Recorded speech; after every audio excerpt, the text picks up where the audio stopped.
صلوات۔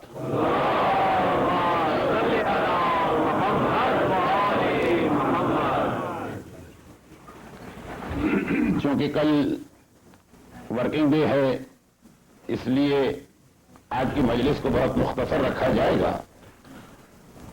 صحیح معنوں میں یہ فیصلہ کل ہی ہوگا کہ وہ کون سا مجمع ہے جو میرے بیان کو سننا چاہتا ہے، اور اس اعتبار سے اپنا اصل موضوع میں کل ہی شروع کروں گا۔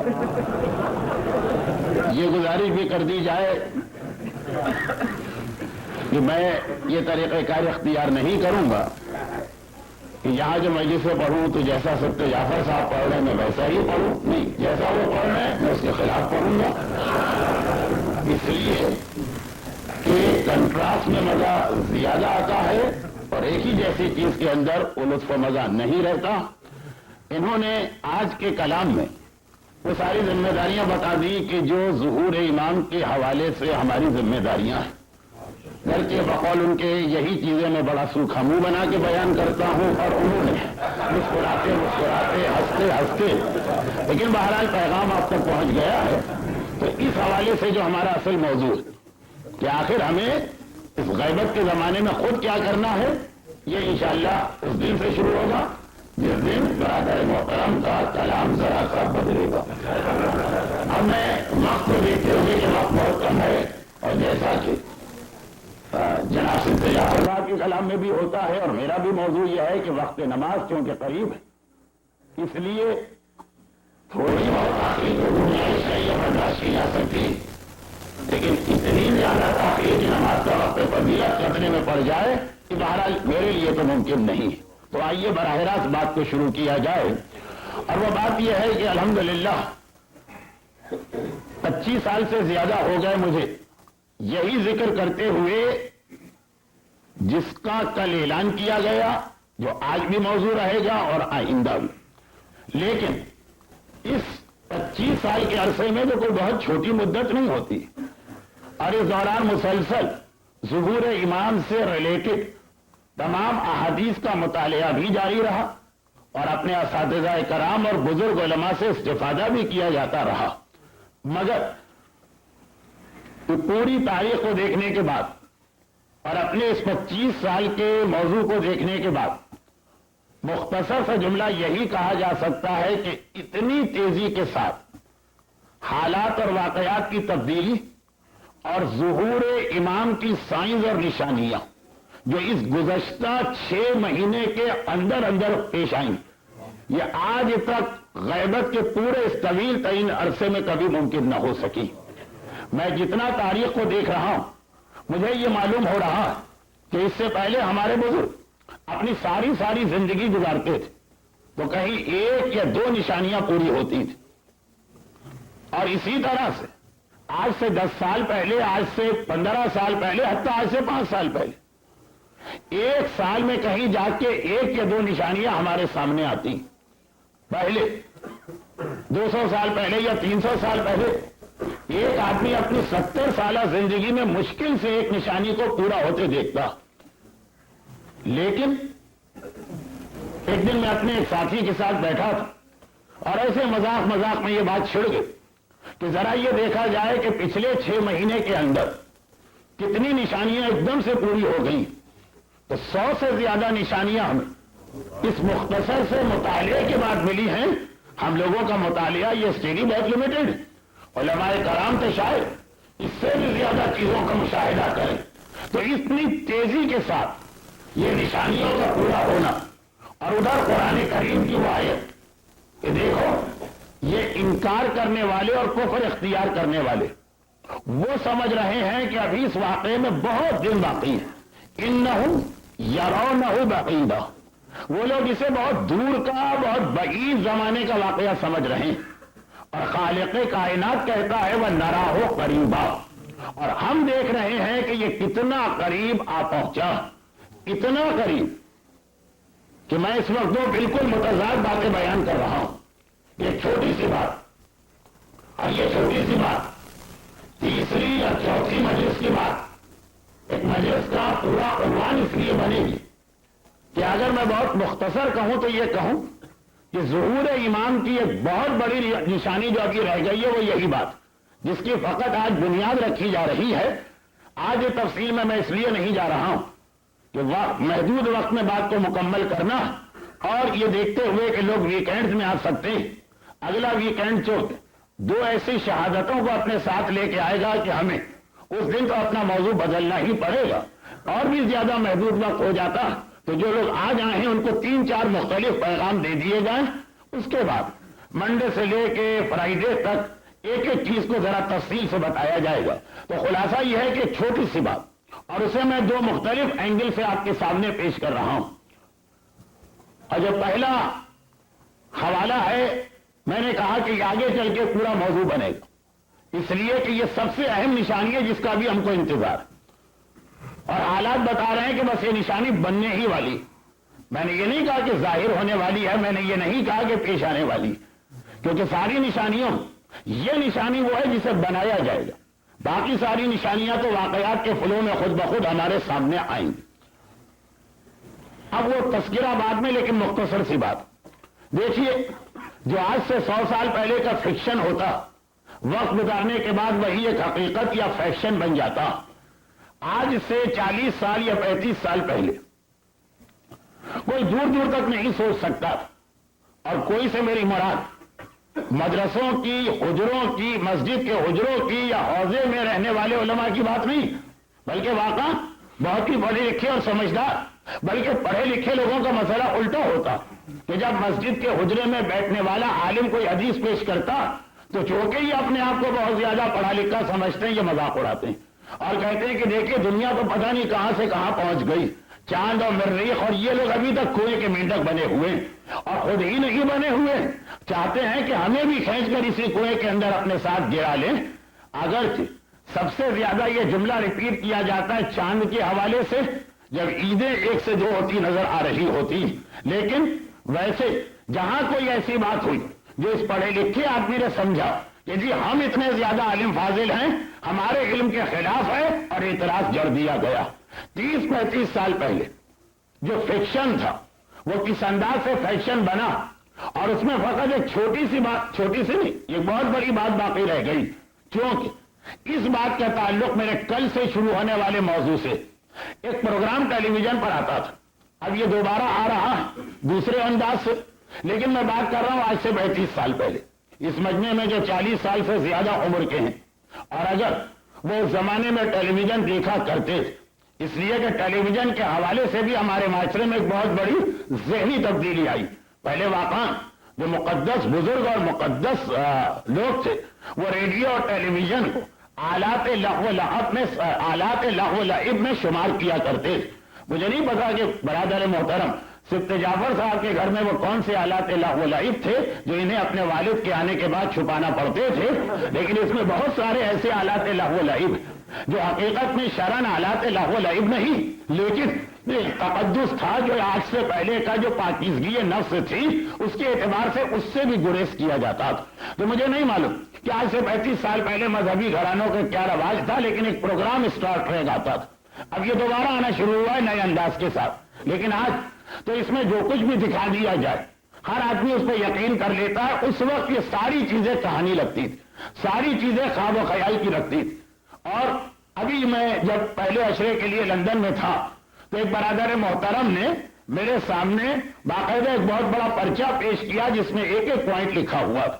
کیونکہ آپ یہاں کے اسٹار ٹریک کو نہیں سننے آئے ہیں اس لیے میں تفصیل میں نہیں جا رہا ہوں، وہ پوائنٹس اس میں یہ لکھے تھے کہ اس پروگرام میں کتنی چیزیں اس زمانے میں ایسی دکھائی جاتی تھی جو ہر ایک کی نگاہ میں کہانی ہوتی تھی، خیالی چیز ہوتی تھی، ایک فینٹاسی کی منزل تھی، ایک فکشن کا مرحلہ، اور اس میں سے کتنی چیزیں آپ کی زندگی ایسا فیکشن یا فیکٹ یا حقیقت بن گیا کہ کوئی آدمی یہ بھی خیال نہیں کرتا کہ کبھی یہ چیز خواب و خیال و کہانی سمجھی جاتی تھی، اتنا ہماری زندگی میں دخل ہو گیا۔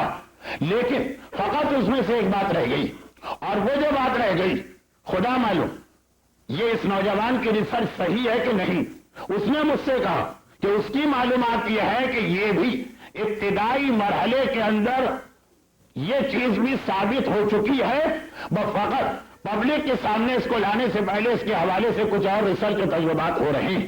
مثلا موبائل فون کا جس طرح اس میں استعمال کیا گیا آج سے 35 سال پہلے کے پاکستان یا انڈیا کے ماحول بلکہ پوری دنیا کے ماحول کوئی سوچ نہیں سکتا تھا کہ یہ موبائل فون اتنی زیادہ یا سیل فون اتنی زیادہ کامن چیز بن کے رہ جائے گی. اس لیے کہ زمانہ وہ تھا کہ وہ جو گھروں میں فون لگائے جاتے وہ بھی اتنے کم تھے اور ایسے بے ڈھنگے ہوتے تھے. کالے رنگ کا ایک عجیب سا ٹیلی فون ہوتا تھا جس کے اندر وہ انگلی سے اس کے ڈائل کو گھمانا پڑتا تھا. اور اگر یہ 9 10 ڈیجٹ والے ٹیلی فون نمبر ہوتے تو کس طرح سے آدمی کو ہر وقت اپنی انگلی پہ پٹی لگا کے رکھنا پڑتی اور ایک چھوٹا سا لاک اس میں لگایا جاتا تھا. آپ کو یاد ہوگا. اور اگر کہ جن کو یاد ہے وہ ذرا سا ہنس رہے ہیں لیکن میں آج بھی اسی کی تلاش میں ہوں. جو کارکردگی اس کی تھی وہ پاکستان کے اندر جو نئے ٹیلی فون آئے ہیں اس کی نہیں. خیر یہ تو ایک ضمنی بات ہے. تو خلاصہ یہ کہ وہ بھی کہیں کہیں ہوتا تھا جس کے یہاں ہوتا تھا لوگ اس کی خوشامد بھی کرتے تھے, لوگ اس سے تعلقات بھی بنا کے رکھتے تھے. بقول پنجابی محاورے کے اس کی ماچھڑ میں ٹھوڑ ہوا کرتی تھی. یہ خالی اس کالے ٹیلی فون کی. اس لیے یہ ہر ایک کو ضرورت پڑ سکتی تھی فون کی اور ہر ایک کا فون آ سکتا تھا. تو ایک وہ زمانہ اس کے اندر یہ سوچنا بھی مشکل تھا کہ ہر گھر میں یہ والا فون آ سکتا. کچھ آئیے کہ موبائل فون کہ جس کی حالت و کیفیت یہ کہ اگر آپ پاکستان اور انڈیا اور ایران کے بیابان میں چلے جائیں, یہاں کے ڈیزرٹ کی بات نہیں کرتا ہوں, ہمارے یہاں کے ڈیزرٹ, تو وہاں کی جو چرواہے یا گدڑیے یا شیفرڈ ہوتے ہیں وہ موبائل فون لے کے گھوم رہے ہوتے ہیں. مگر آج سے 35 سال پہلے جس وقت بعض لوگ تو نماز کے اندر بھی موبائل فون آن کر کے رکھتے ہیں اور وہ بڑے عجیب وقت میں اس کی گھنٹی بجتی ہے. جب یہ قنوت کرتے ہیں اللہم اے خدا, این اس وقت گھنٹی بجتی ہے کہ جیسے وہیں سے فوراً جواب آ گیا. اے میرے بندے تم نے یا اللہ کہہ کے پکارا. اس انداز سے بعض اوقات اگر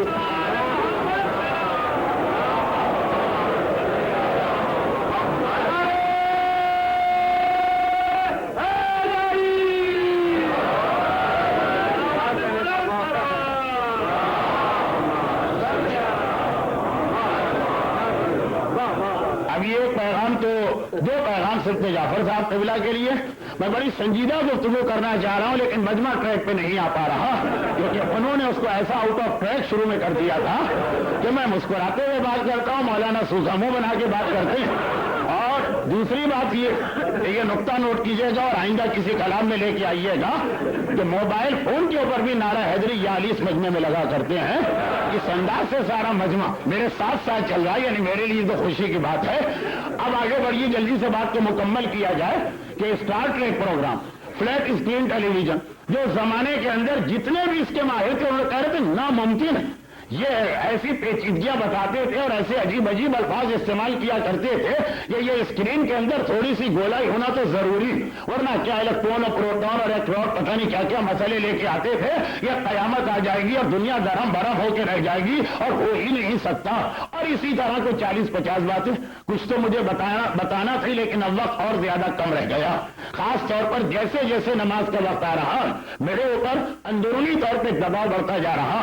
لیکن اب اس نے آخر میں مجھے یہ بتایا کہ باقی ساری باتیں چھوڑ جو آج اگر کسی کو یہ کہا جائے کہ 40 سال پہلے یہ فکشن مانا جاتا تھا, ایک کہانی سمجھی جاتی تھی ایسی کہ لوگ سمجھتے تھے کہ یہ واقعات اگر پیش بھی آئے تو کم سے کم 200 سال تو لگیں گے, لیکن ودن 20 یا 25 سال یہ اتنی بڑی حقیقت بن کے ہماری زندگی میں انوالو ہو گیا.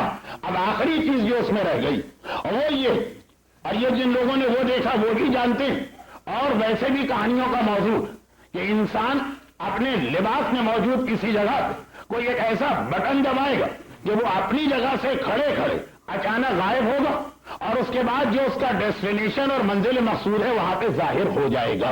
یہ ایک آخری چیز تھی. اچھا اس کے اندر بھی آدھی بات تو میں نے خود نیوز پیپرز میں پڑھی ہے اور اسی مہینے میں کہ وہ لباس فوجیوں کے لیے بن چکا کہ جسے پہن کے وہ ایک بٹن دبائیں گے اور اپنے دشمن کے سامنے کھڑے کھڑے غائب ہو گئے. ابھی یہاں موجود تھے اور ابھی وہ آدمی غائب ہو چکا. یہ لباس تو بن بھی چکا اور دیا بھی جا چکا ہے کچھ علاقوں کے اندر فوجیوں کو. لیکن اب اگلا مرحلہ کہ یہ غائب ہو کر دوسری جگہ ودن سیکنڈ ظاہر ہوگا. مجھے 75-76 کی اپنی وہ مجلسیں یاد آ رہی.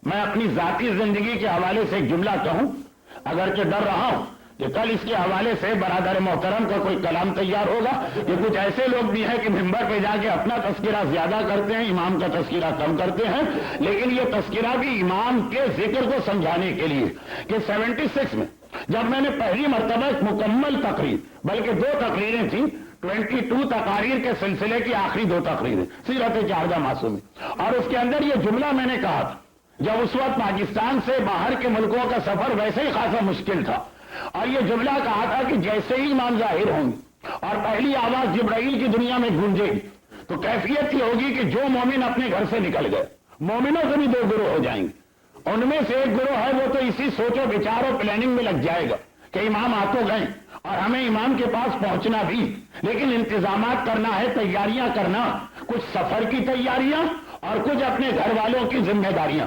مگر کچھ ایسے بھی ہوں گے کہ بس امام آ گئے ہیں، ایک لمحے میں گھر سے باہر نکلیں گے اور اگلا قدم جو رکھیں گے تو وہ مکے میں پہنچ چکے ہوں گے۔ یہاں پہ 2 چیزیں ذہن میں رکھیے جو آگے چل کے آئیں گے۔ پہلی چیز، جب مکے میں پہنچیں گے تو امام ان سے 25 شرطوں کی پابندی کروائیں گے اور اس کے بعد پھر امام کہیں گے میرا جہاد شروع، یہ انشاءاللہ کل یا پرسوں سے بات شروع ہو رہی۔ نمبر 2، یہ جو ایک لمحے میں خدمت امام میں پہنچیں گے تو ایک سوال جو آج کل دنیا میں ہر جگہ کیا جاتا ہے جہاں اس عنوان پہ گفتگو کی جائے، چنانچہ اس کا ایک جواب میرے سلسلہ مجالس میں پہلے سے آنا تھا اور بچے نے پوچھ کر اور زیادہ میرے ارادے کو پختہ کر دیا، وہ یہ کہ یہ خالی مردوں کے حوالے سے ہے کہ عورتوں کے لیے بھی کوئی ذمہ داری آتی، کیا بیعت عورتیں بھی کریں گی کہ نہیں، اور اگر بیعت کریں گی تو امام کے جہاد میں عورتوں کا پارٹیسپیشن بھی ہوگا کہ نہیں، یہ بھی انشاءاللہ اپنے وقت میں بات آئے گی۔ لیکن ابھی تو بات آ رہی ہے کہ 76 میں جب پہلی مرتبہ ایک مکمل تقریر میں نے امام کے حوالے سے اس طرح کی کہ امام کے آنے کی آواز جو فضاؤں میں گونجی، وہاں سے لے کر حکومت امام کا قیام اور شہزادی کا اپنے بابا کے پاس آ کر اپنے اور اپنی اولاد پر ہونے والے مظالم کا بیان، پورے ظہور امام کے حالات رجعت کی آخری منزل تک، تو پہلا ہی اعتراض جو آیا وہ یہ کہ مولانا آپ کس مجمع میں بات کر رہے ہیں اور کن لوگوں سے بات کر رہے ہیں، آپ ہماری عقل کی توہین کرتے ہیں۔ آپ نے اتنے آرام اور اطمینان سے کہہ دیا کہ آدمی پہلا قدم اپنے گھر کے باہر رکھے گا اور اگلا قدم مکے میں رکھے گا۔ آپ کو پتا ہے کہ سفر کیسے کیا جاتا، اور چونکہ 76 میں مومنین باہر نہیں آئے تھے تو ہم لوگ بھی باہر نہیں آئے تھے، یہ تو مومنین کرام کا باہر آنا کہ جس کے طفیل ہم لوگ بھی اس انداز سے دنیا بھر کے اب سفر کر رہے ہیں، مگر کہاں پاسپورٹ چاہیے ہوتا۔ اچھا آپ مولانا لوگوں کو تو پتا بھی نہیں ہوگا پاسپورٹ کسے کہتے ہیں، اور ایک ویزا لگوانا پڑتا، اور مکہ مدینہ آج سبت جعفر صاحب کے کلام میں بہت تھا، اگر کیا میں بھول رہا ہوں کہ کس حوالے سے تھا، مگر مکہ مدینہ بہت تھا، تو مکے مدینے کا ویزا تو اور زیادہ سختی کے ساتھ ملا کرتا، اور پھر جب آدمی جاتا تو اس کے لیے اسے کوئی ہوائی جہاز، کوئی ایئر لائن انتخاب کرنا پڑتی اور ٹکٹ لینا پڑتا۔ یہ آپ کہاں کی بات کر رہے ہیں؟ اندھیرے کو اندھیرے میں بڑی دور کی سوجی کہ آپ نے کا ایک قدم گلی میں رکھا، اگلا قدم مکے میں پہنچ گئے، اس طرح سے نہیں ہوتے واقعات۔ یہی وجہ تو ہے کہ ہماری ینگ جنریشن، یہ ان کے کامنٹس چل رہے ہیں کہ ہماری ینگ جنریشن دین کے خلاف ہے، علماء ممبر پہ بیٹھ کے ایسی بے تکی باتیں کرتے ہیں اور ایسے خلاف عقل مسائل بیان کیا کرتے ہیں کہ کون نوجوان ایسے اسلام کو پسند کرے گا جو 76 کے اندر انہیں خلاف عقل لگ رہا۔ اب اس تقریر کے اندر اس کے علاوہ وہ باتیں بھی تھی کہ مشرق کا مومن مغرب کے مومن کو نہ صرف یہ کہ اپنے سامنے دیکھے گا بلکہ جس وقت چاہے گا اس سے باتیں شروع کر لے گا۔ اس کے علاوہ زمین کی گہرائیوں کے حوالے سے کچھ پیغامات، مومنین کرام کو جو برکتیں ملیں گی وہ ساری باتیں کہ امام کے آنے کے بعد کوئی عیب دنیا میں نہیں رہے گا، کوئی بیماری دنیا میں نہیں رہے گی، کوئی مسئلہ دنیا میں نہیں رہے گا، اور جو اگر کوئی لنگڑا ہے تو لنگڑا پن ختم ہو جائے گا، اندھا ہے تو اندھا پن ختم ہو جائے گا۔ یہ ساری چیزیں بیان کی جا رہی تھی اور وہ رو رہے تھے اور وہ مرثیہ پڑھ رہے تھے ہمارے علماء کرام کا کہ جنہیں دنیا کی اتنی خبر بھی نہیں اور جو سائنس کو اتنا بھی نہیں جانتے اور ایسی خلاف عقل باتیں ممبر سے کر رہے ہیں جس کے نتیجے میں ینگ جنریشن ہمیشہ اسلام کے خلاف ہوا کرتی ہے۔ لیکن اس 25 سال کے اندر ہم نے دیکھا کہ ان میں سے آدھی سے زیادہ باتیں پوری ہو چکی اور جو ایک آدھ بات بچی اب اس وقت کیونکہ ایک اور حوالہ بھی آ گیا کہ ظہور ایمان کے بعد انسان کامل ہوں گے، کسی کے جسم میں کوئی عیب نہیں ہوگا، بیماریوں کو دنیا سے ختم کیا جا چکا ہوگا۔ اب اگر ایمان کے آنے کے بعد یہ سب ہو، یہ تو اگلا مرحلہ، لیکن اس وقت بھی جو جینیٹک انجینئرنگ اور سائنس میں ریسرچ ہو رہی اور آدمی کے ان جینز کو تلاش کر کے بدلا جا رہا، جو بقول ان سائنسدانوں کے، اب یہ کوئی مسجد کا مولوی بات نہیں کر رہا، کوئی حوزہ علمیہ کی حدود میں محدود عالم بات نہیں کر رہا، کوئی گھر سے مسجد کی دوڑ رکھنے والا ذاکر بات نہیں کر رہا، کیونکہ اب یہ سائنٹسٹ بات کر رہے ہیں۔ اور آج کی دنیا کے اندر آئی ٹی کے ساتھ دوسری طرف میڈیکل سائنس میں سب سے زیادہ جینیٹک انجینئرنگ میں کام ہو رہا، تو یہی ساری چیزیں حقائق بنتے چلے جا رہے ہیں۔ کہا کہ یہ ساری خرابیاں، اگر کسی میں جسمانی عیب ہے اور اگر کسی میں بیماری، تو یہ اس کے جینز کا مسئلہ ہے، جس کے اندر اس کی موت تک کے تمام واقعات و حالات کوڈنگ ہوتی۔ اگر ہم کسی طرح اسے ڈیکوڈ کر کے دوبارہ کوڈ کر لیں، ساری بیماریاں ختم ہو کے رہ جائیں گی، سارے عیب ختم ہو کے رہ جائیں گے۔ دنیا کے اندر نہ کوئی انسان کبھی عیبدار نظر آئے گا، نہ کوئی انسان کبھی بیمار نظر آئے گا۔ سائنٹسٹ کا حوالہ آ گیا، حقیقت بن کے رہ گئی۔ لیکن جب یہی چیز روایات کی روشنی میں 500 سال پہلے نہیں، 200 سال پہلے نہیں، 100 سال پہلے نہیں، صرف 20 سے 22 سال پہلے بیان کی جا رہی تھی، یہ جو سو کال پڑھے لکھے لوگ ہوتے ہیں، حقیقی پڑھے لکھے نہیں، یہ سو کال یہ اسلام میں بڑے مسئلے پیدا کرتے ہیں، اپنے آپ کو ایسا افلاطون وقت سمجھتے ہیں کہ جیسے ان سے زیادہ دنیا کی خبر کسی کو نہیں، اور مراجع کرام کو تو نعوذ باللہ اتنا بیکورڈ سمجھتے ہیں۔ پچھلے عشرے کی سیکنڈ لاسٹ مجلس، جو اس سے پہلے میں آیا تھا المہدی سینٹر میں، تو آخری سے پہلے والی مجلس جو حجت الاسلام مرحوم علامہ ذیشان حیدر جوادی صاحب علی اللہ مقامہ کی مجلس ترہیم تھی، اس میں میں نے مراجع کرام کے وہ فتوے نقل کیے تھے جو آج بھی ہماری سمجھ میں نہیں آ رہے ہیں، مگر اس کے اوپر ریسرچ کمپلیٹ ہو چکی ہے۔ لیکن میں کہہ رہا ہوں یہ سو کال پڑھے لکھے لوگ جن کا یہ مسئلہ کہ انہیں اپنی سائنسی معلومات بگاڑنے کا حیضہ ہو چکا، ہر چیز پہ وہ اعتراض کرتے ہیں، بجائے اس کے کہ کلام امام کو لے کر وہ خود ریسرچ کریں، جو ان کی معلومات ہے عالم کی مدد کرے نا، مرجع کی ہیلپ کرے نا، مرجع نظریہ دیتا ہے، وہ جا کر اس پر ریسرچ کرے، وہ وہیں پہ اس کو روک دیتے ہیں، جس کا نتیجہ نکلتا کہ ساری چیزیں جو ہمارے پاس باقی دنیا سے صدیوں پہلے آ گئی تھی، بس ہم اسے فیزیبل نہ بنا سکے، ہم اسے حقیقت کا روپ نہ دے سکے، تو آنے والے امام کے حوالے سے اب یہ آخری بات بھی رہ گئی۔ اور میں نے کہا نا کہ جملہ اس اہم ترین نشانی کی بنیاد ہے کہ ایک واحد نشانی ہے کہ جس کا ہمیں ایمانوں میں انتظار کہ اس کے بعد کی نشانیاں تو 1 ہفتے 2 ہفتے کے اندر پوری ہو سکتی، تو اب وہ کیا، انسان کا بغیر کسی پاسپورٹ، بغیر کسی ویزے، بغیر کسی ایئر لائن، بغیر کسی ٹکٹ کے اور سیکنڈز میں ایک جگہ سے دوسری جگہ پہنچنا۔ اور جیسا کہ میں نے کہا اس میں سے آدھی بات پوری ہو گئی ہو تو مجھے پتا، اور اس نوجوان کی ریسرچ یہ ہے کہ باقی آدھی بات بھی پوری ہو چکی ہے، لیکن ابھی ایکسپیریمنٹل بیسس پر ہے، اس لیے پبلک کے سامنے یہ چیز نہیں آئی ہے۔ اتنی تیزی کے ساتھ وہ ساری علامتیں سائنس کا روپ دھار کے پوری ہو رہی کہ سائنس بیچ میں آ رہی تو ہمارے ذہن بھی نہیں جا رہے کہ ان چیزوں کا کوئی تعلق ہمارے امام کے ظہور سے۔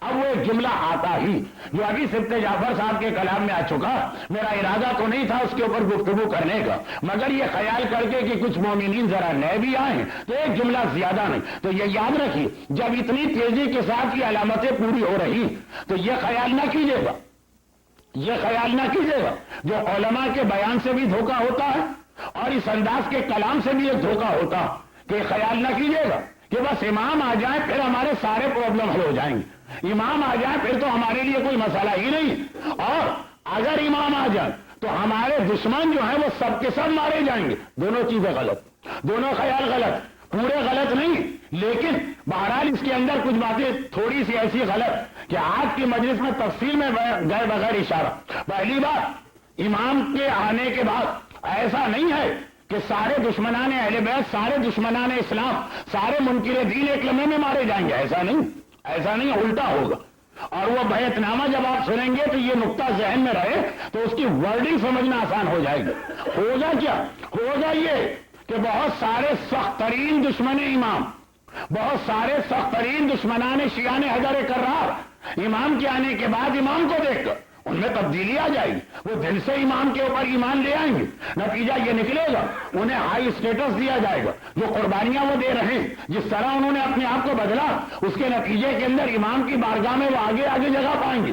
ہم اسی غرور میں بیٹھے ہوں گے کہ مولا 1400 سال تک تو ہم نے آپ کا انتظار کیا، گویا نعوذ باللہ آپ پر ایک احسان کیا، اس کا کم از کم صلہ یہ کہ ہم کچھ بھی نہ کریں تب بھی آپ ہماری عزت کریں، آپ ہمارا احترام کریں، ہم بغیر کوئی قربانی دی، کیونکہ قربانیاں تو ہم 1400 سال میں دے کے آ چکے ہیں، چاہے وہ اتنی ہی قربانی ہو کہ کراچی سے نکل کے کینیڈا کا پاسپورٹ لے لیا، مولا یہ بھی قربانی آپ کے نام پہ دی ہے، کیونکہ وہاں زندگی گزارنا مشکل ہو رہی تھی، اسی کو اپنی قربانی، اسی کو آدمی اپنی کریڈٹ سائٹ میں لے جائے گا اور توقع کرے گا کہ اب امام سب کو ہٹا کر کہیں کہ چونکہ یہ ہمارے شیعہ اور ہمارا انتظار کرنے والے شیعہ، اس لیے ان کو آگے آ کے جگہ دو، اور وہاں یہ ہوگا وہاں تو یہ دیکھا جائے گا کہ امام کے آنے کے بعد کون ایسا ہے جو امام کے نام پہ زیادہ سے زیادہ جہاد کر رہا، کون ایسا ہے جو امام کے نام پہ زیادہ سے زیادہ قربانیاں دے رہا۔ تو ایک نتیجہ یہ بھی نکلے گا، ایک نتیجہ یہ بھی نکلے گا کہ آج کا دشمن اہل بیت اگر واقعاً اس میں قلب ماہیت ہوگی،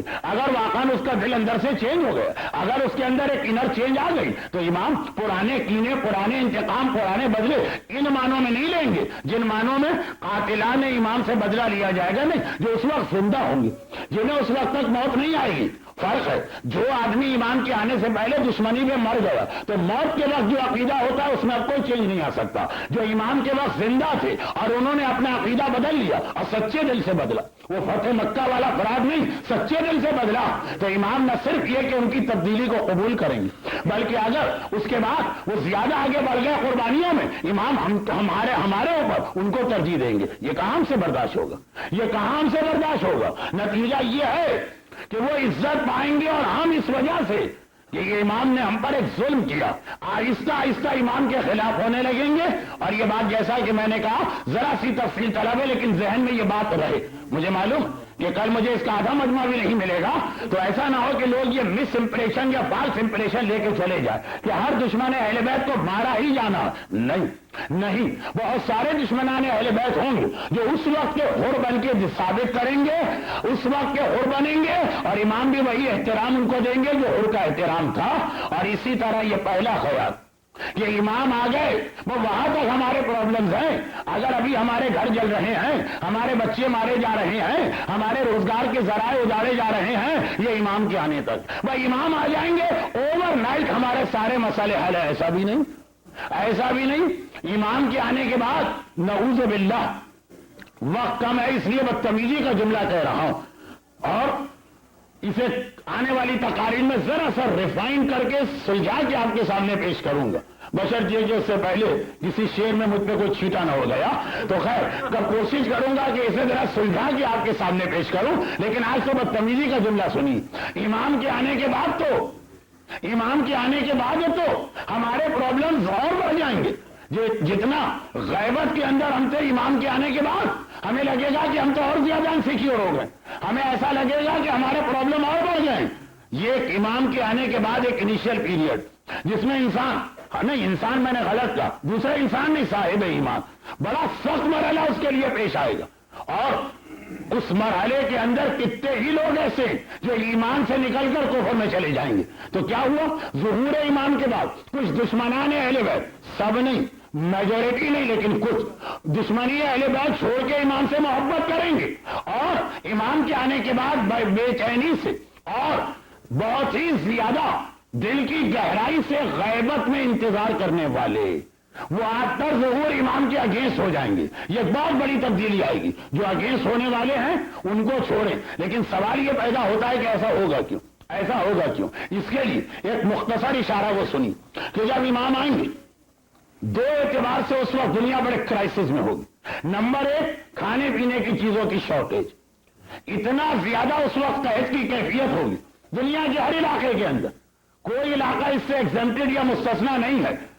ایسے علاقے کے جہاں کے لوگ آج کل یہ سمجھ رہے ہیں کہ جی ہم تو آ گئے محفوظ ہو گئے، اب ہمیں عزت ملی، احترام ملا، حکومتوں نے ہمارا خرچہ برداشت کیا، ہم بیمار پڑے تو ہمیں اپنی جیب سے ایک چوٹی پیسہ نہیں دینا پڑا، اور ہم اگر بے روزگار ہو گئے تو کم از کم ہمارے گھر میں فاقے نہ ہوئے، اور جہاں پر ہمیں بالکل فریڈم آف اسپیچ، جہاں پہ ہمیں کسی قسم کا ڈسکریمنیشن نہیں، جہاں پہ ہم ہیں وہاں پر اگر کوئی پولیس ہمیں پکڑتی بھی ہے جرم کرتے ہوئے تو پہلے سلوٹ مارتی ہے، پھر سر کہتی ہے اور اس کے بعد بات شروع کرتی ہے۔ لہجہ ہی اتنا اچھا ہوتا ہے کہ 2-4 ٹکٹ یا پینلٹی تو ویسے اس میں قربان کر دینے کو دل چاہتا۔ پولیس نے سلوٹ کیا، پولیس نے سر کہہ کے بات کی، وہ اوئے اور ابے والے ماحول سے نکل کے آنے والے لوگ جب اس قسم کی بات کریں، یہ اوئے اور ابے تو میں نے بڑے احترام والے لفظ کہے ہیں، تو خیر خلاصہ یہ عدالتیں آزاد ہیں، مجالے کسی کی کوئی ہمارا حق ضبط کر لے، مگر ایسا جھٹکا لگا تھا انہیں چند مہینے پہلے کہ وہ ساری چیزیں بھول گئے، سارے خیالات ان کے ذہن سے نکل گئے، ایسا جھٹکا لگا، پتا چلا فریڈم آف اسپیچ خالی دیکھنے کی بات تھی، ڈسکریمنیشن نہیں ہے، پولیس اتنا احترام کرتی ہے، عدالتیں اتنا ہمارا ساتھ دیتی ہیں، وہ ساری چیزیں ہوا میں تحلیل ہو کے رہ گئی، نظر کچھ نہیں آیا۔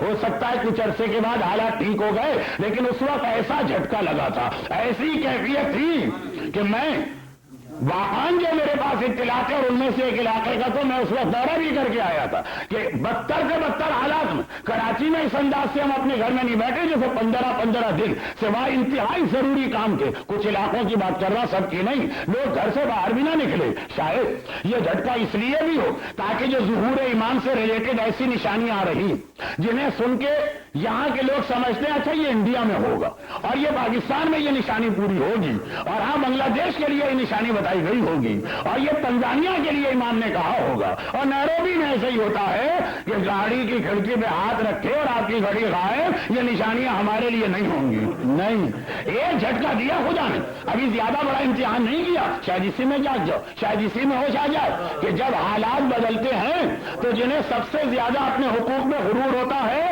سب سے زیادہ انہی کے حقوق پامال کیے جاتے ہیں۔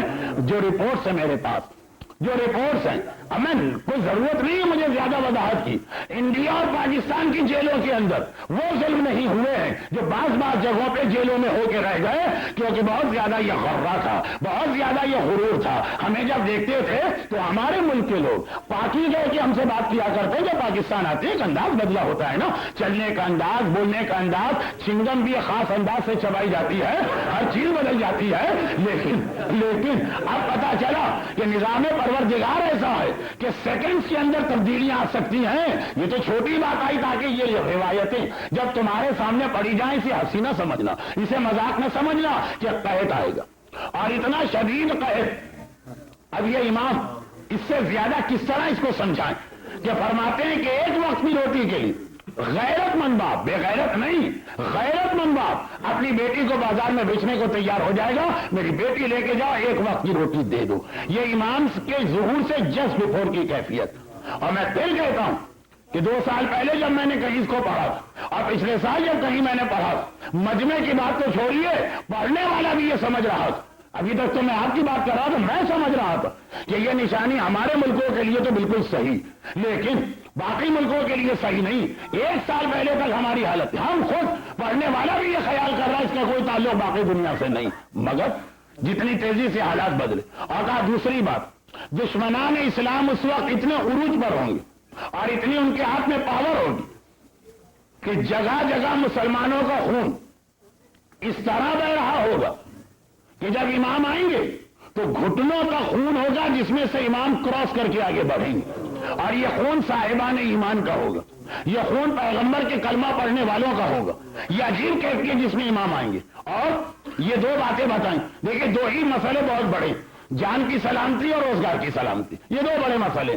مجھے یہاں آئے ہوئے ہارڈلی 28 گھنٹے ہوئے ہوں گے، مگر اس میں بھی بہت سارے مومنین کے کانٹیکٹس ہو گئے، پتہ نہیں وہ کیسے وہ مجھ تک پہنچ گئے، جبکہ میں بہت ہی زیادہ اپنے آپ کو میں نے چھپا کے اور بچا کے رکھا تھا۔ لیکن وہ الگ بات ہے کہ یہ بھی ایک جملہ بنے گا کہ اس طرح سے امام تک پہنچنے کی کوئی کوشش کرے تو وہ امام تک بھی پہنچ سکتا ہے۔ مختصر ہی اس میں لوگوں نے اپنے کیا مسئلے بتائے، جاب نہیں، جو لے کر آئے تھے وہی کھایا جا رہا، اتنی ہماری ڈگریاں ساری کی ساری بس فریم میں لگی ہوئی ہیں، فائدہ کچھ نہیں دے رہی۔ یہ ایک مسئلہ ہے، تو اس کے حوالے سے لوگوں نے دعا کی، ایک مومن کو میں نے دے دی، دوسرے مومن کو دے دی. جب میں نے دیکھا ہی تو 10-15 آدمی ہیں, میرے ہاتھ بھی دھج جائیں گے, کاغذ بھی ختم, قلم بھی ختم. تو میں نے ایک مرتبہ کہا کہ اس کو ممبر سے پڑھوں گا, یہ ضمنی بات تاکہ مزید جو لوگ تیاری کر رہے ہیں کم از کم 2-3 دن ٹھہر جائیے. واپس آئیے اصل حدیث پر, کہا یہ حالت ہوگی. اور امام کے آنے کے بعد یہ پرابلم اتنے زیادہ بڑھیں گے کہ دیکھیے جو سب سے بڑا شیعہ دشمن دجال, دجال کسی قوم کا نام ہے کہ دجال کسی ایک خاص آدمی کا نام. حدیثیں پڑھیے تو دونوں باتیں صحیح لگ رہی, لیکن اس وقت نماز کی وجہ سے میرے پاس تفصیل میں جانے کا موقع نہیں. میں ایک چھوٹی سی بات کہوں کہ دجال ایک قوم کا بھی نام ہے, دجال آخر میں ایک آدمی کا نام بھی. تو اتنے برے حالات ہوں گے کہ دجال صرف ایک مشن لے کے آئے گا, وہ صرف امام کے ماننے والوں کے بیچ میں سرکولیٹ کرے گا, وہ اور کہیں نہیں جائے گا, اور روٹیوں کے ذریعے سے ان کو بہکائے گا. ذرا تفصیل آپ بعد میں سنیں گے, لیکن روٹیوں کے ذریعے بہکائے گا. واقعاً اس میں کتنے پرابلم ہوں گے کہ مومن روٹی پر اپنا ایمان بیچنے کو بھی تیار ہو جائے گا. ایک وقت کی روٹی پر, وہ بیٹی بیچنے کی بات آئی تھی وہ ایمان سے پہلے کی, اور یہ ایمان بیچنے کی بات آ رہی ہے. اپنا ایمان تک ایک روٹی میں بیچنے کو تیار ہوگا. کب؟ دجال امام سے پہلے نہیں آئے گا, دجال امام کے بعد آئے گا. یا صحیح الفاظ میں یہ کہوں کہ حقیقی اور آخری دجال, دجال بھی ایک نہیں ہے بہت سارے, آخری دجال جو آئے گا وہ امام کے بعد آئے گا. اتنے برے حالات ہوں گے. ایسا نہیں ہے کہ امام آئے بٹن دبایا مومنین کرام کے سارے پرابلم ختم. ہم صبح بیٹھتے ہیں ناشتے پر اور ایک مرتبہ غیبی آواز آتی ہے, مینو بتاؤ جو تمہارا دل چاہے وہ کھانا تمہارے لیے آ رہا. جی نہیں, روٹی تک نہیں ملے گی امام کے آنے کے بعد. نعوذ باللہ توہین امام نہیں کر رہا ہوں, مینٹلی پریپیئرڈ ہونا ہے ہمیں امام کے لیے. کہا کہ دجال امام کے آنے کے بعد بہکائے گا. ذرا حوصلہ دیکھیے دجال کا, ذرا اس کی ہمت دیکھیے.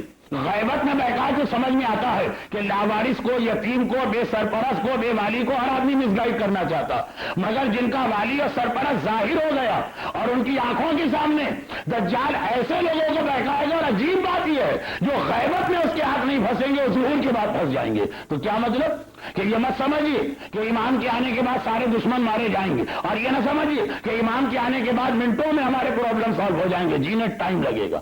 اتنا سخت زمانہ ہوگا, اتنا سخت زمانہ ہوگا کہ بس وقت کو بچانے کے لیے ایک جملہ کہتا ہوں.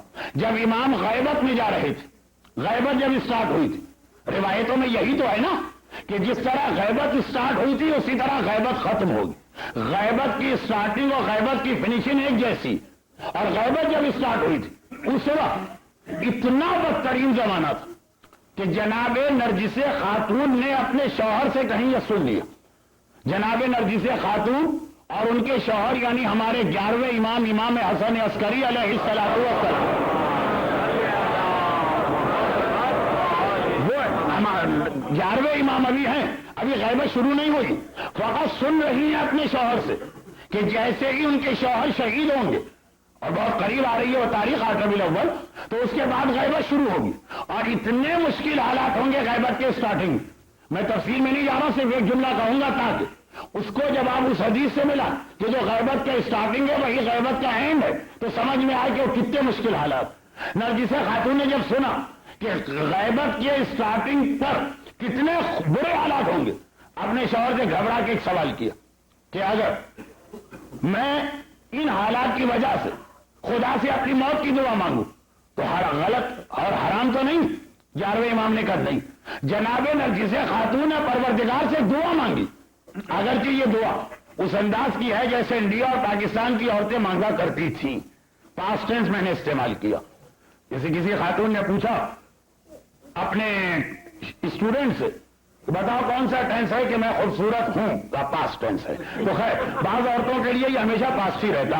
اچھا آئیے اصل چیز, جیسا انڈیا پاکستان کی عورتیں مانگا کرتی تھی وہاں بھی نہیں مانگتی. کیا دعا کیا ہے؟ یہی تو ہے نا کہ خدا شوہر کی زندگی میں ہمیں موت دے دے, یہ پرانی دعا تھی. اور خدا شوہر کو مار دے ہماری زندگی میں, یہ لیٹسٹ دعا ہے. اب خلاصہ یہ ہے کہ خدا شوہر کی زندگی میں مجھے موت دے. یہ اصل میں نرجس خاتون کی دعا تھی, وہاں سے چلی. گھر سے انہوں نے کسی اور حوالے سے مانگی, انہوں نے اس حوالے سے مانگی کہ جب ان کا شوہر یہ بتا رہا یعنی امام معصوم 11ویں امام کہ جیسے ہی میں شہید ہوں گا ویسے ہی غیبت شروع ہوگی, اور جیسے ہی غیبت شروع ہوگی اتنے پرابلم شیعت کے لیے آنے والے کہ لوگوں کے لیے زندگی مشکل ہو جائے گی, مرنا آسان ہوگا. تو اس وقت یہ دعا مانگی کہ خدا بندہ وہ زمانہ دیکھنے سے پہلے مجھے موت دے دی. اتنے سخت امتحان سے میں نہیں گزرنا چاہتی ہوں. یہ نرجس خاتون جیسی صاحب فضیلت عورت کہہ رہی ہیں، جن کے سامنے نرجس خاتون کا واقعہ، انہیں پتا ہے کہ کتنی عظیم ہے یہ خاتون. یہی زمانہ غیبت کے آخر میں آئے گا.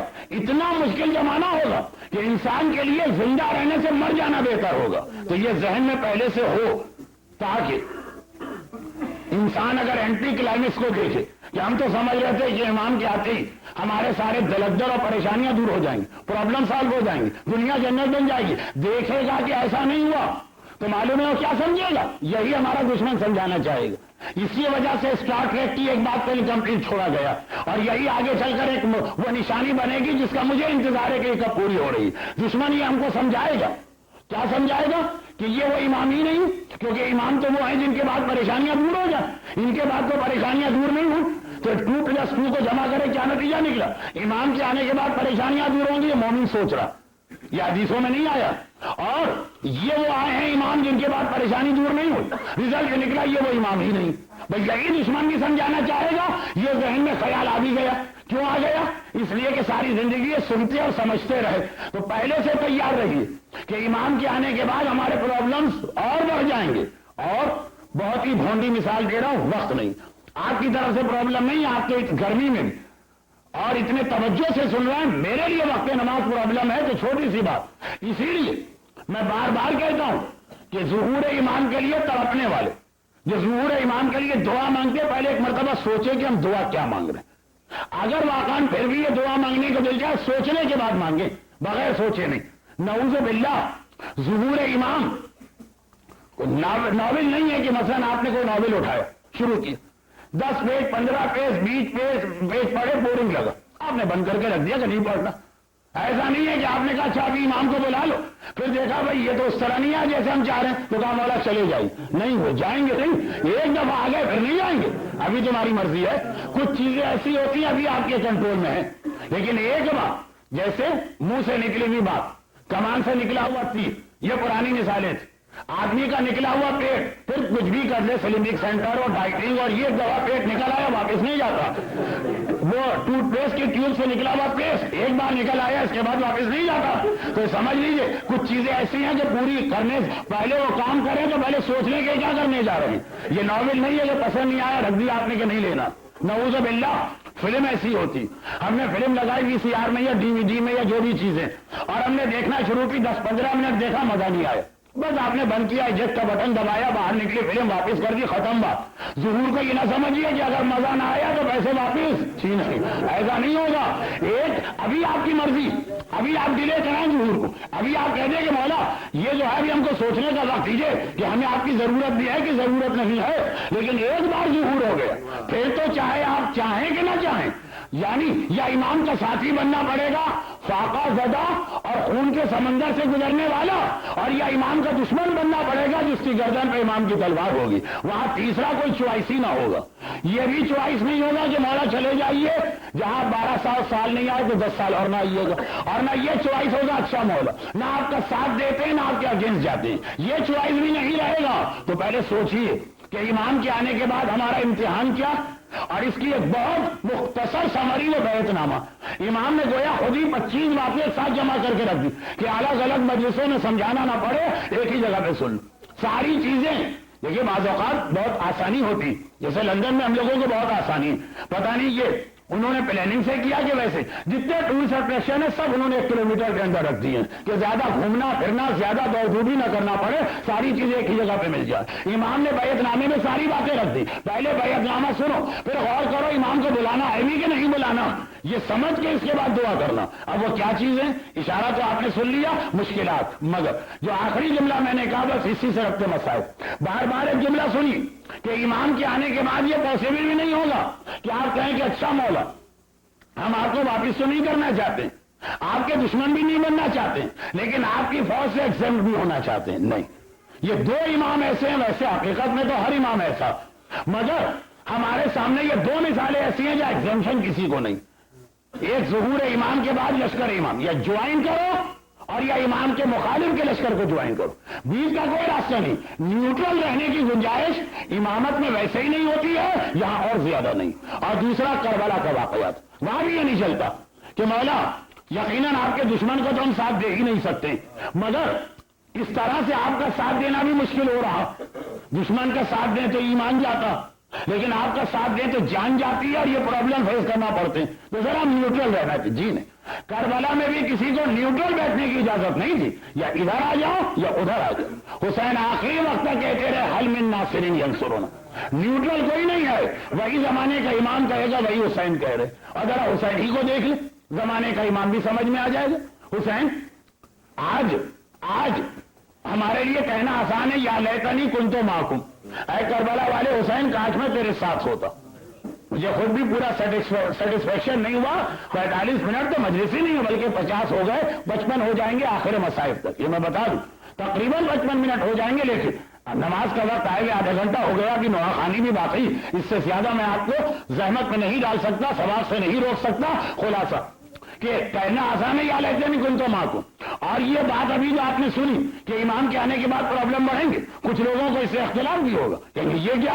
ارے کربلا کو دیکھ لینا, کربلا کیا تھا, حسین کی آرمی کو جوائن کرنے کا کیا مقصد تھا. جی آپ نے کہا جنت ملے گی, ہمیشہ کے لیے امام زندہ ہو جائے گا, وہ اسٹیٹس ملے گا کہ چھٹا امام بھی آ کے سلام کرتا ہے شہدائے کربلا کو, بے ابی انتم و امی, اے کربلا کے شہیدوں میرے ماں باپ تم پہ قربان. چاہے محاورہ ہی صحیح, لیکن امام معصوم کا غیر معصوم کے لیے یہ جملہ استعمال کرنا کتنا بڑا اسٹیٹس. مگر اس سے پہلے کا اسٹیج کیا, اس منزل پہ جانے کے لیے وطن چھوڑنا پڑتا, اس منزل پہ جانے کے لیے بھوک اور پیاس برداشت کرنا پڑتی, اس منزل پہ جانے کے لیے 7 محرم سے پانی بند ہوتا ہے, تمہارے بچے پیاس سے تڑپتے رہتے ہیں, پانی موجود بھی سارے ساتھ فقط حسین اور اولاد حسین پہ پانی بند کیا تھا. اگر حسین کا کوئی ساتھی حسین کو چھوڑ کے آتا, اس کے لیے ہر نعمت حاضر تھی. پانی موجود بھی ہے مگر پیاسا رہنا پڑتا, کھانا موجود بھی ہے, بچوں کو بھوکا رکھنا پڑتا. دیکھیے لشکر حسین میں نیوٹرل نہیں چلے گا, مگر لشکر حسین میں شامل ہونے کے لیے اپنی شہادت کے لیے تیار ہونا پڑتا. اگر کوئی تمہارا جوان بیٹا ہے تو اس کے کلیجے میں برچھی کے پھل کے لیے تیار ہوتا, اور تمہارے گھر کی صاحب عزت و عصمت خاتون ہے, اس کی قید کبھی کوفہ, کبھی شام, کبھی بازار, کبھی دربار, اتنا امتحان دو تو کربلا کے لشکر میں شامل ہوتے ہو. تو کوئی ایسی نئی مثال بھی امام نہیں دیں گے. آلریڈی پہلے سے یہ واقعہ ہو چکا ہے, تاکہ جب کبھی کوئی امام کو بلائے اور کہا مولا آئیے تو سوچ سمجھ کے بلائے, ایسا نہ ہو کہ وقت آخر انسان کے قدم پھسل جائے.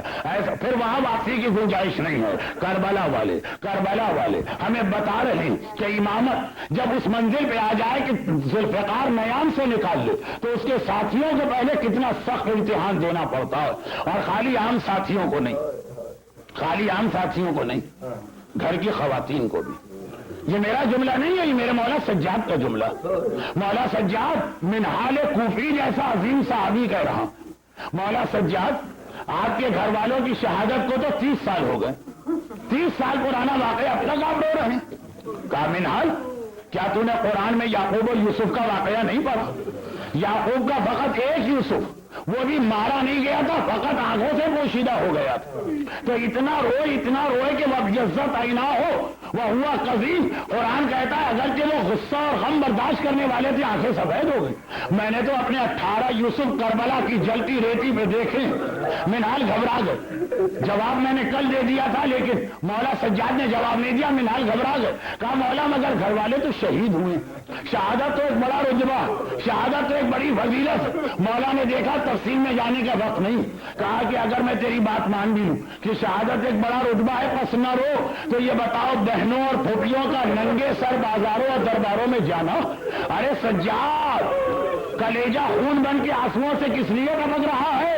خالی خاندان کی شہادتیں نہیں ہوئی, یہ منظر بھی سجاد نے دیکھا. ارے اتنا سخت منظر تھا کہ سجاد, حسین کہہ رہے حل من ناصرین, سجاد کہہ رہے نہیں مجھے کوئی مددگار بھی نہیں چاہیے. حسین اس لیے کہہ رہے کہ وہاں جان دینے کا مرحلہ تھا. سجاد اس لیے روک رہے ہیں کہ اگر مددگار آئے گا تو کہیں اس طرح سے نہ آئے. کس طرح سے؟ ابن زیاد کا دربار ہے, محمد کی نواسیاں قیدی بنا کے کونے میں کھڑی کی گئی ہے, بیمار امام کے گلے میں توق ہے. ابن زیاد یہ منظر دیکھ کر بھی کہتا ہے میرے دل کو سکون نہ ملا. کسی نے پوچھا سکون کیسے ملے گا؟ کہا کاش کوئی علی والا آ جائے, اسے یہ منظر دکھاؤں جس علی کا نام لیتے ہو, آؤ علی کی بیٹیوں کو دیکھو, پھر اس شیعہ کی بے چینی دیکھ کے میرے دل کو سکون آئے گا. مگر علی والا ملے تو کہاں سے ملے؟ ساتھیوں نے کہا مختار بھول گیا, ابن زیاد بھول گیا, مختار تو خود تیری قید میں ہے, مختار سے بڑا علی والا کون ہے؟ ابن زیاد نے کہا بڑے اچھے آدمی کو نام لیا, جب آتا ہے دربار میں علی علی کرتا ہے, جاؤ بلا کے لاؤ. مختار دربار میں بلائے گئے, سمجھے کہ مجھے ڈرانے اور دہشت زدہ کرنے کے لیے بلایا گیا, اس لیے نہ دائیں دیکھا نہ بائیں دیکھا, سینہ تان کے آگے بڑھے, ابن زیاد کے سامنے پہنچے. ابن زیاد نے کہا مختار اتنے بوڑھے ہو گئے ہو, اب تک تمہیں آداب دربار نہیں پتا؟ امیر کے پاس جاتے ہیں تو سلام کرتے ہیں. مختار نے کہا تو نے صحیح کہا, جب میں اپنے امیر کے سامنے جاؤں گا تو سلام کروں گا, تجھے امیر مانتا کون ہے؟ عام حالات ہوتے تو ابن زیاد آگ بگولا ہو جاتا, آج تو اسے مزے لینا. کہا اچھا میں تیرا امیر نہیں ہوں تو بتا پھر تیرا امیر کون ہے؟ کہا میرا امیر کربلا والا میرا آقا حسین, مدینے والا آقا حسین, مکے والا آقا حسین. کہا بڑی محبت ہے حسین سے, یہ بتا اگر حسین کوفے میں آ جائے ملاقات کرے گا؟ مختار نے کہا ہو ہی نہیں سکتا, جیسے ہی مسلم مارے گئے ہم نے خط لکھا تھا آقا کوفے کی جانب نہ آئیے گا. ابن زیاد نے کہا سن تیرا آقا یہاں آ گیا ہے, میرا مہمان ہے, میری مرضی جس سے ملاقات کراؤں وہ اتنا سننا تھا. مختار کے ہاتھوں میں ہتھکڑی ہے, ہتھکڑی والے ہاتھ جوڑے. کہا ابن زیاد میں نے آج تک ہاتھ جوڑے نہیں ہے, مگر میرا آقا حسین آ گیا, ہاتھ جوڑ کے کہتا ہوں ایک بار زیارت کر دے. ابن زیاد نے کہا اچھا تیار ہو جا, تیری خواہش پوری ہو رہی ہے, تیرا آقا آ رہا ہے. مختار کبھی ادھر دیکھیں کبھی ادھر دیکھیں, پتا نہیں کس دروازے سے آقا آئیں گے, اور ادھر سپاہی اشارہ پا کے آگے بڑھے. ابن زیاد کے تخت کے نیچے سے تشت نکالا, تشت پہ کپڑا پڑا ہے, مختار کے سامنے یہ تشت رکھ دیا. مختار حیران, ارے یہ تشت کیوں آیا ہے, میرا آقا کہاں ہے؟ کہا دیکھ, سپاہی نے اشارہ پا کے کپڑا ہٹایا, مختار کی آنکھوں کے سامنے حسین کا کٹا سر نظر آیا. ارے بے اختیار پہلے تو وہی مستحب عمل کیا جو ہم اور آپ کریں گے, زیارت پڑی, السلام علیکم یا ابا عبداللہ, السلام علیکم یا ابن رسول اللہ. پھر جوش میں آئے, ہاتھوں کو جھٹکا دیا, ہتھکڑی توڑی, ایک سپاہی سے تلوار چھین کے چلانا چاہتے ہیں, کان میں سجاد کی آواز ہے. مختار یہ کیا غضب کر رہا ہے, نگاہیں نیچی کر کے کھڑا ہو جا, تیرے پیچھے محمد کی نواسیاں, علی اور فاطمہ کی بیٹیاں, ارے میری پھوپھی زینب اور کلثوم کھڑی ہے, خبردار مختار, زینب کے ننگے سارے کھلے والوں پہ تیری نگاہ نہ پڑے. الا ولعنۃ اللہ علی اعدائہم اجمعین. پروردگارہ مصائب اہل بیت کا واسطہ صاحبان ایمان کو ہر پریشانی سے محفوظ فرما, ظہور امام میں تعجیل فرما.